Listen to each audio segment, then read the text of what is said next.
अजित पवारांची लाडकी बहीण योजना अशी खरं तर जाहिरात होती आहे आणि एक प्रकारे ही सरकारी योजना दादांनी हायजॅक केली आहे असं सोशल मीडियावर सध्या चालू आहे। आता मुख्यमंत्री म्हणतात मुख्यमंत्री लाडकी बहीण योजना, अजितदादा म्हणतात अजितदादा लाडकी बहीण योजना, आणि मग देवेंद्र फडणवीस साहेब याबाबतीत काहीच बोलत नाही।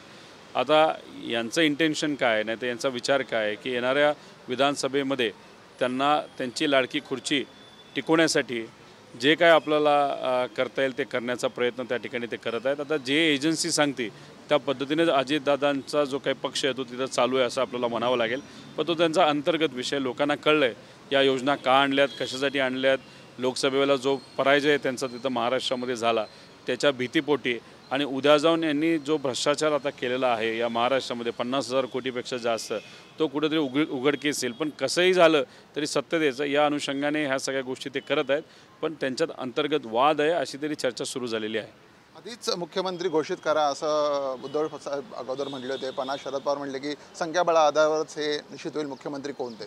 शेवटी ती ओपन एंड चर्चा आहे। याच्या आधीसुद्धा प्लॅटफॉर्मवर म्हणजे व्यासपीठावर जिथं साहेब होते, काँग्रेसचे नेते होते, तिथं उद्धव ठाकरे साहेबांनी इच्छा व्यक्त केली होती। त्यामुळे आमचं जे काय होतं ते खुल्लमखुल्ला ओपनली तिथं चर्चा तिथं होती आहे। पण महायुतीमध्ये काय होते आपल्याला बघावं लागेल, कारण का त्यांच्यात एकतर सगळ्या खेड्या देवेंद्र फडणवीस साहेब करतात, कुटुंब ते फोडतात, पार्टी ते फोडतात, आणि याच्यातच मग अजितदादा वेगळ्या दिशेने चालले आहेत, एकनाथ शिंदे साहेब वेगळ्या दिशेने चालले आहेत। या दोघांमध्ये जर हिंमत असेल तर त्यांनी सांगावं की हे इलेक्शन महायुती महाराष्ट्रामध्ये देवेंद्र फडणवीस साहेबांच्या मार्गदर्शनाखाली ते लढणार आहेत। ती हिंमत त्यांच्यात नाही।